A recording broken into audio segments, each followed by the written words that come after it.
Hello, everyone. I'm Soni Kassim, Director of Multimedia and Content Strategy with Becker's Healthcare. Thank you for joining us for this featured session and podcast. In today's episode, we'll chat about Hackensack Meridian Health's journey to value and essential components to successfully diversify from fee-for-service to a value-based care delivery model. We're happy to be joined by Patrick Young, President at Hackensack Meridian Health, and Kevin Seebohm, Vice President and Health Network General Manager at Cerner. Patrick and Kevin, thank you so much for being here today. Thank you. Thank you. Awesome. With that, let's dive right into our conversation. Patrick, I'd like to first turn to you. Can you tell me a little bit about Hackensack Meridian Health's evolution to value-based care?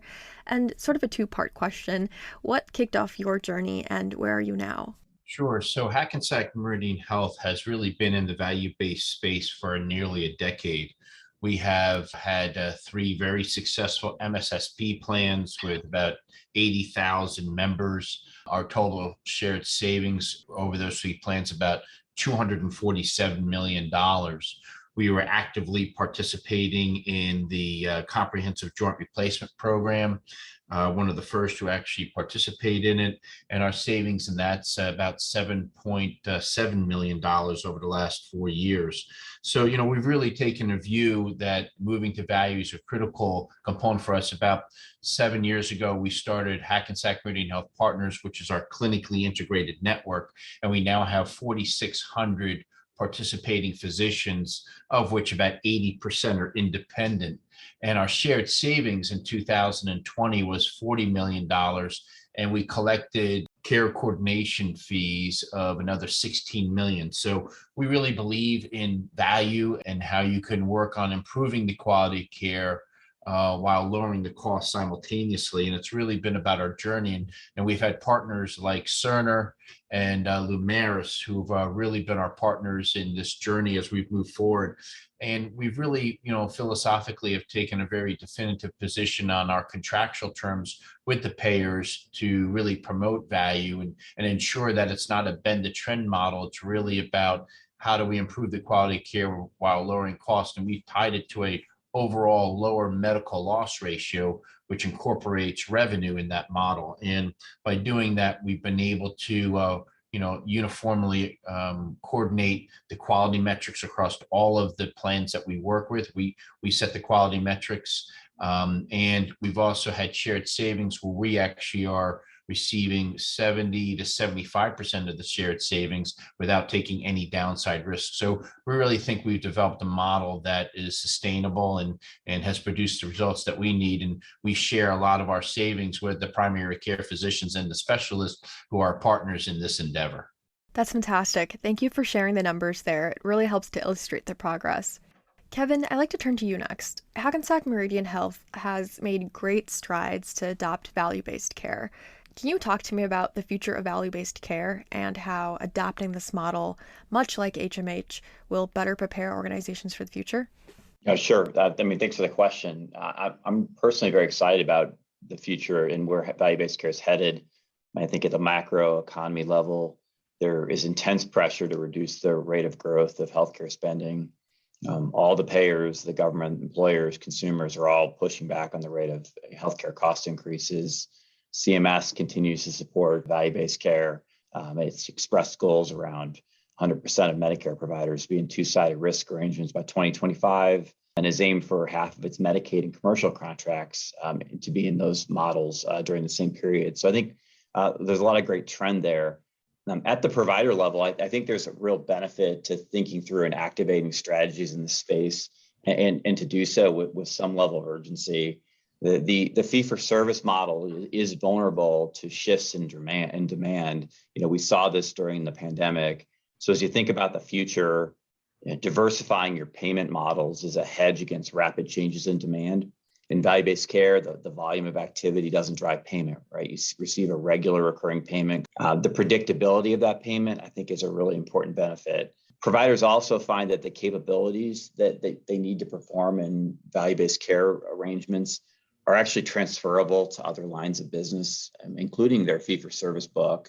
I think that's a critical benefit now and into the future. So, as an example, if you think about access and prevention, the annual wellness visit is really critical to keeping patients connected and compliant. And to activate the patient as a provider organization, you're going to need outreach capabilities to get the patient scheduled and then to complete the visit.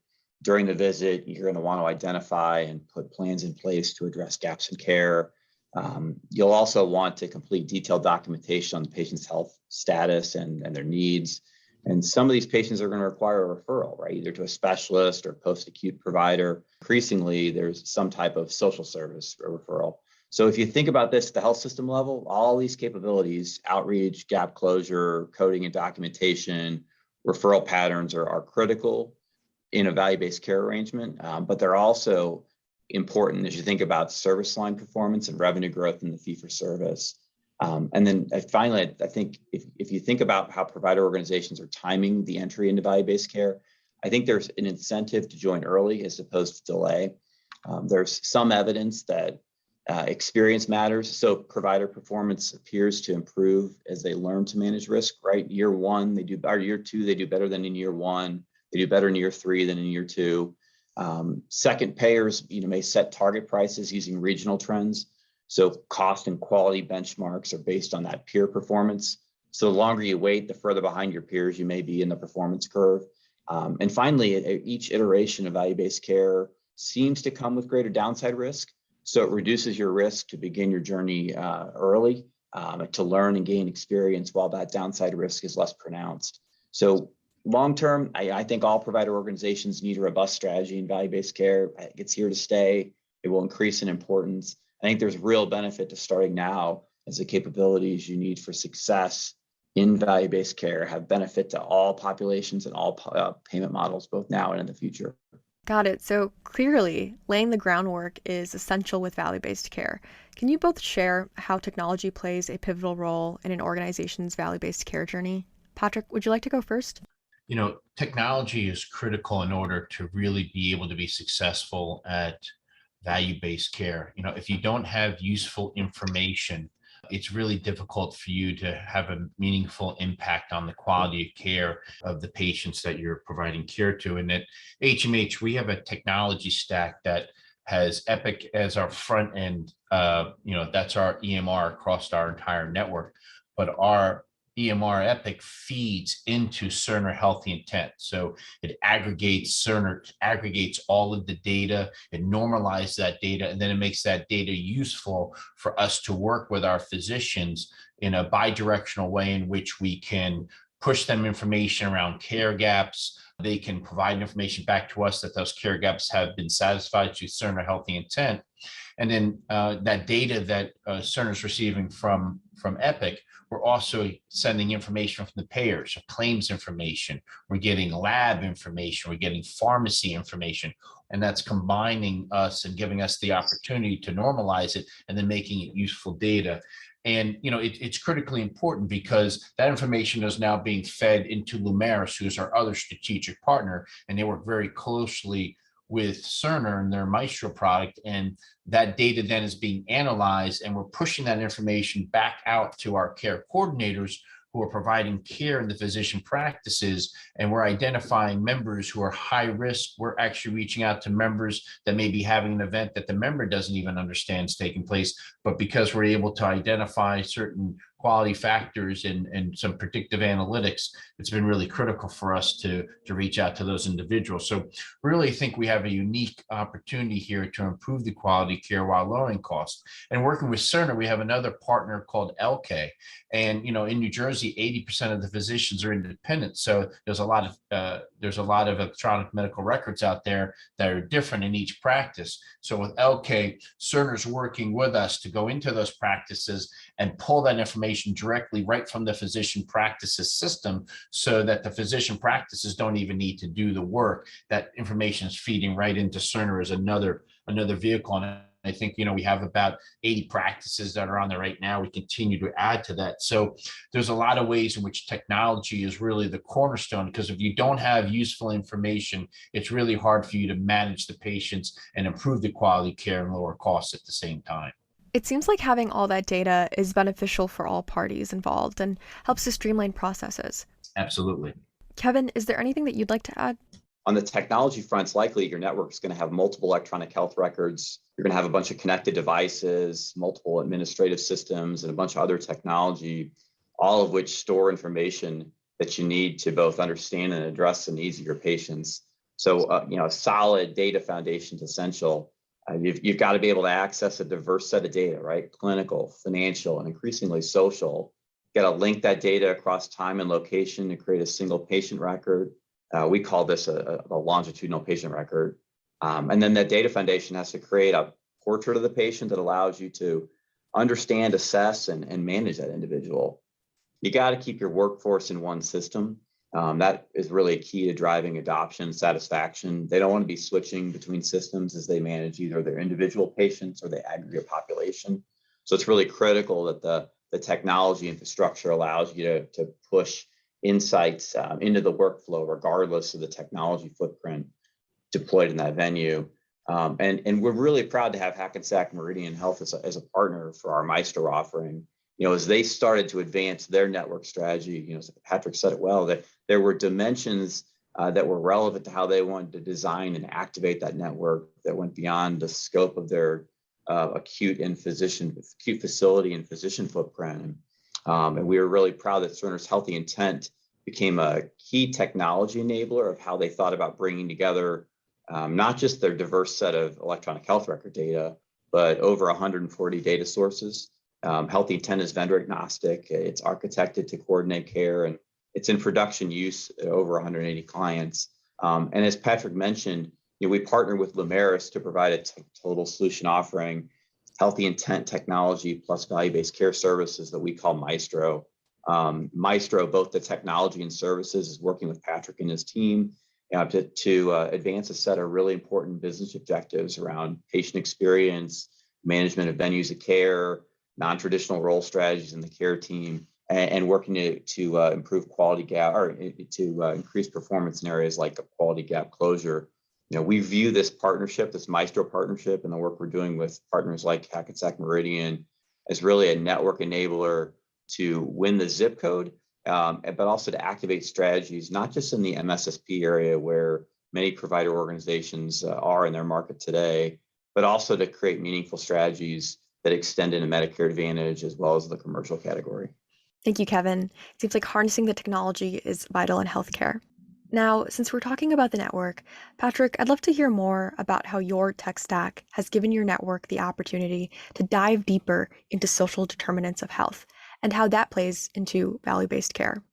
Sure. Thank you, Sony. So just to kind of frame it up, we have the information that we're working with Cerner through the claims and the clinical information all feeding in and then pushing that back out to physician, identify care gaps. And that's really managed by our care coordinators who are responsible for the care that the attributed lives are working on.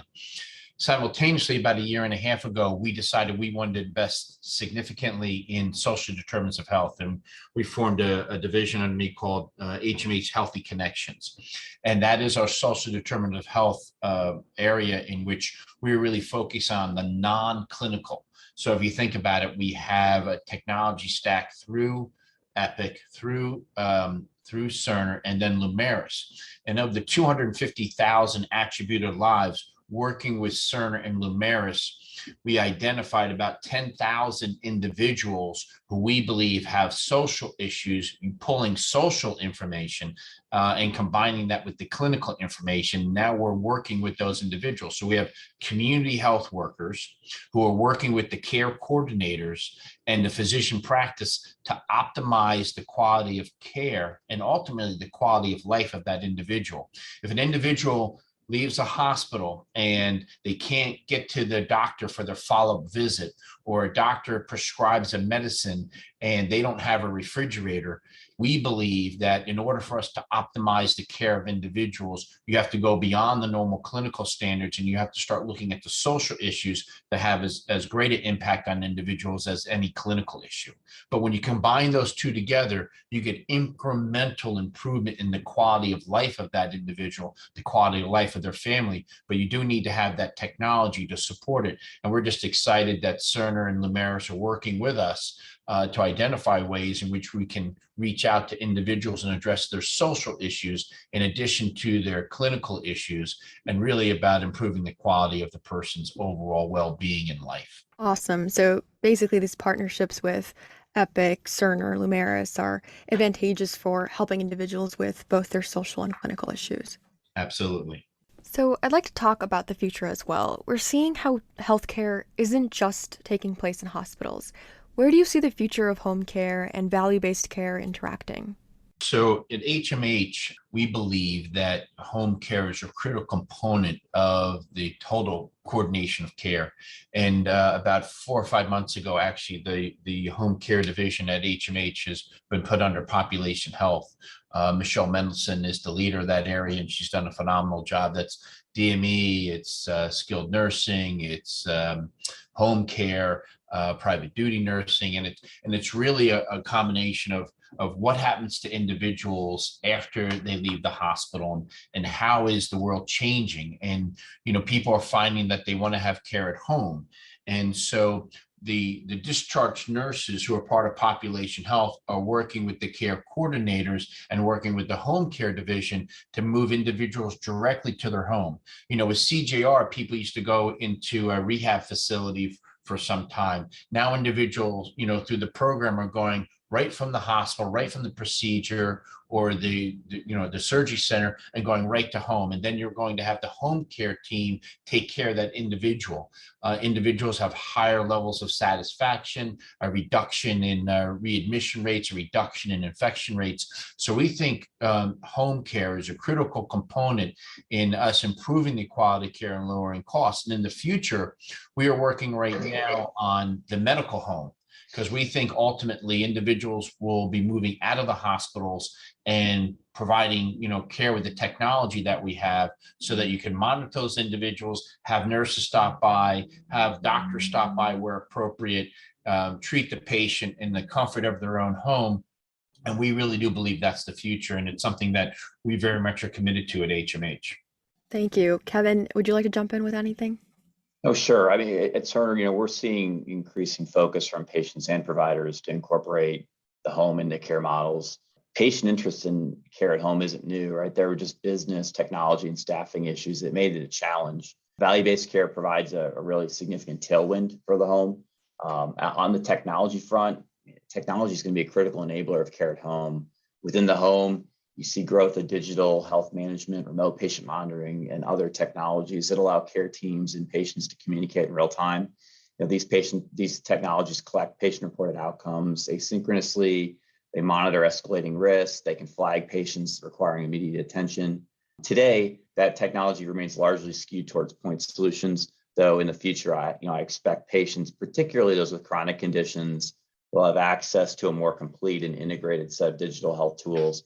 And these tools are going to continue to play an increasingly active role in the care plan. At the team level, as Patrick mentioned, I think we're seeing organizations reimagine the care team. It'll increasingly include non-traditional, non-clinical members. That new workforce is going to require a new set of technologies that are mobile and agnostic. They're going to have access to the patient's longitudinal health record and predictive insights that are going to help them act in real time as health status is changing. They're going to have new training, right? They'll be equipped to identify and address environmental and social challenges faced by the patient in real time. And they're going to be a really important part of how we think about data-informed care that addresses access gaps and just the overall status of the patient. And then at the business model level, the value-based care provides a real incentive that should increase adoption as home as venue. The incentives were missing, right, in most traditional models. In the old model, coordination was the responsibility of primary care, the care manager. Well, care coordination requires investment. And in general, there wasn't a reimbursement model that justified these investments. In value-based care, you see provider organizations shifting, like Patrick's, to an outcomes orientation that's completely indifferent to site of care. And that model allows providers to invest and benefit from a shift to the home. And I think I would be remiss if I didn't land with a comment about patients, right? I mean, they're going to play an increasingly important role in this shift to home. Regardless of payment model, you're now seeing the individual in a number of roles. You see them as their traditional patient, but increasingly as a consumer. They're more engaged in their shopping. And that shift in mindset is in part a reaction to cost, right? Patients are being asked financial responsibility for the cost of care. And as cost to the patient rises, their behavior is going to change. Home is a low cost, convenient venue, and I expect consumers will increasingly be drawn to home as a site, and maybe even their primary site of care. And they're going to be drawn to provider organizations that offer the most robust set of home-based services.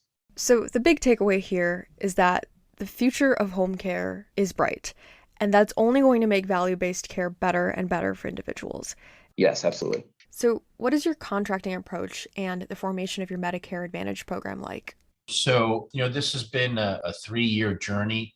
At HMH, we decided we wanted to get into the insurance business, so we sent out an RFP out to the marketplace. And after the RFP process and the finalist presentation, we partnered with Horizon Blue Cross Blue Shield of New Jersey to form Braven Health, which is a Medicare Advantage program. At the time that we started the organization, Horizon owned 50% and HMH owned 50%. And in the spirit of continuing to optimize the access in the program, we brought in Robert Wood Johnson Barnabas, who normally is a competitor of ours, but in the spirit of improving the quality of life of Medicare members in the state of New Jersey, they are now our partner in Braven. And we're really excited. We had our first open enrollment last January. And as of this month, we're approaching 17,000 members signing up for our Medicare Advantage program. That's only in 8 counties in New Jersey, so it's not even the entire state, but it is enrolling a significantly high percentage of individuals in those counties in Braven Health. And we're really looking at it as a different company. The insurance company Horizon and the physicians at Robert Wood Johnson Barnabas, HMH, working together to improve the quality of life of the individuals that we're serving for Medicare Advantage. So it's not just the benefits, but it's, we have a physician advisory council who advises Braven as to what they'd like to see added or removed. We talk about benefit discussions with the physicians. We talk about administrative issues, and that advisory council gives us a tremendous amount of insight and understanding. But at the heart of it, it's really about 2 organizations aligning their goals and objectives. And we believe it's a different kind of organization when you combine the best of the insurance companies and the best of the providers in the community. And our goals and objectives are really to improve the quality of life of those individuals who are in Braven Health. So we've been very excited about it. We just kicked off the open enrollment for this year on October 15th. And we're very excited with the initial membership numbers coming in. And so we think that all the things that we're doing with Cerner and with Lumeris is a culmination of being in the insurance business while we're also a provider. But you need that analytic stack, you need that technology to support you so you understand what's taking place and then taking corrective actions to improve the quality of care. And we're doing that with the senior citizens in New Jersey with Braven Health. That's amazing. Really great to hear. So we've discussed a lot today, HMH's journey to value, direct contracting, technology, the relationship between home care and community outreach to value. As we wrap up, I'd like each of you to give your thoughts on what you believe is the most essential component for an organization to begin or accelerate their value-based care journey. Kevin, would you like to go first? Sure. I think providers should aggressively evaluate their ability to impact patient experience and how value-based care will reorient their care delivery system around the patient. As I mentioned earlier, when you think about that person level, regardless of your payment model, you're seeing the individual take on more of a consumer orientation. They're more engaged in their care. Their expectations are higher. They're shopping for services. And cost is an important factor in that new mindset. It's economics. They're being asked to bear more financial responsibility for the cost. And as the cost rises, their behavior changes. And as you think about that from a value-based care perspective, patients in these value-based models should pay less to get the right care. In these models, care providers focus on preventative care that should be less costly than waiting for a patient to require treatment for an illness. When they're sick, that care team focuses on treatment methods that help you recover from illness most efficiently. And that patients should experience really a more efficient delivery of visits, tests, procedures. And then as their health improves, they may spend less on medication. So in these models, that patient would truly engage, should feel more like a part of the team. And then there's also, if you think about it from a regulatory perspective, there's an important payment angle to consider for the delivery system. The Agency for Healthcare Research and Quality, the AHRQ, has a standardized approach for measuring patient experience of care. That's that consumer assessment of healthcare providers and systems. Medicare is expected to raise the weight of the results of this consumer assessment as part of the Medicare Star Ratings program. And by 2023, the measures of patient experience are going to count even more than clinical outcome measures as you think about star ratings. So I think as I think about value-based care holistically, there's a really important opportunity and a requirement for provider organizations to excel at patient experience. And I think they'll see financial benefit as a result. And I think this opportunity grows as patients who are being asked to bear more responsibility for cost of care increasingly think more like a consumer than a patient as they evaluate their purchase options and decisions. Awesome. Thank you so much for diving into that. And Patrick, any thoughts? Sure. My thought would be is that you can have great technology. You can do everything you possibly can to move to value. But I think first and foremost, what I've told individuals, and they've asked me this similar question, is that you have to have the full support of the board and your CEO and your CFO and the entire senior team, that moving to value is not just a project. It's something that the organization believes in and supports it completely. That's why you don't have one part of the organization saying it's heads and beds, and while the other part of the organization is trying to get people out of the hospital. It's really about, the vision of the future of the organization. And when you get a singular vision from your CEO, like Bob Garrett, and your board and other executives, it makes the job really a lot easier because everyone is in the same boat, moving in the same direction to achieve the ultimate goal, which is to improve the quality of care while lowering costs. And if you believe that's your future, everyone is working, simultaneously to achieve it. And that's the critical first step. And then obviously having partners like Cerner, Lumeris, who help you accelerate your growth and your opportunity is just is icing on the cake as far as I'm concerned. So overall, value-based care not only helps provider organizations on the finance side long-term, but also to improve the quality of life for the patient. And before that can happen, you have to have buy-in within an organization for moving to value. Everyone needs to see that vision for positive results to be achieved. Absolutely. Well, thank you so much, Patrick and Kevin, for your time and insightful responses today. Thank you. Thank you. We also want to thank our featured session and podcast sponsor, Cerner. You can tune into more podcasts by visiting beckershospitalreview.com. Enjoy the rest of your day and stay safe.